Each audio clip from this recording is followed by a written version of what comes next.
Wala naman masyadong iba. May bukas pa naman. Nagbasa akong libro, nilaro kong mga dati kong laruan.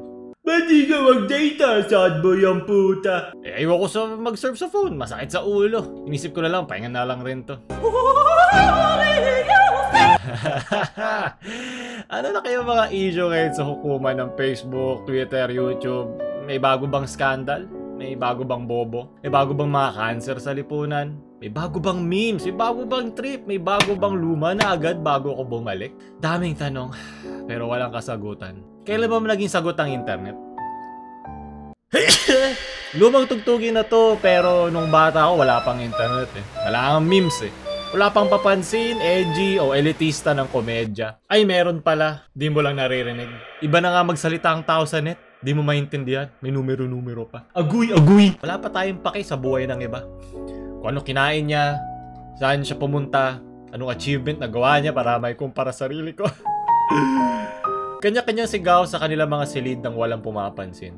Kundi mga taong katabi lang nila, lunod sa kanilang sariling imahinasyon. Nakakatawa nga isipin na Gen Z ngayon, pinanganak na may internet na. Pagkadilat lang nila galing sa puday ng nanay nila, may tunog na rin ng isang connection. Mas madali makaubos ng oras. Tumingin ka sa kaliwa, may nadapang una ulo. Tumingin ka sa kanan, may nagmabuting loob magbalik ng pera.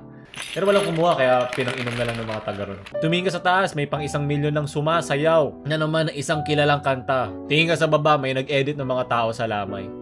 Walang oras na nasasayang. Lagi kang masaya, lagi kang malungkot, lagi kang tigang, laging nakakunot. Ang noo sa lito at galit.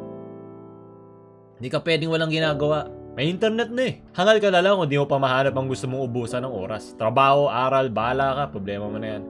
Nasasayang ba ang oras? Hindi ba baliktad? Hindi ba tayo ang nasasayang? Wow, sad boy na naman!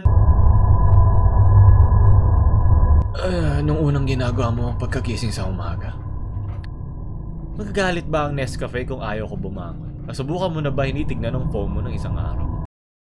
Pangit ka naman kaya ayaw ka rin tignan ng phone mo.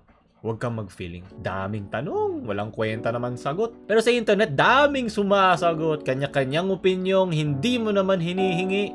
Tulad ko, daming drama, daming dama. Nawalan lang naman ng net. Bang tao nga, walang makain eh.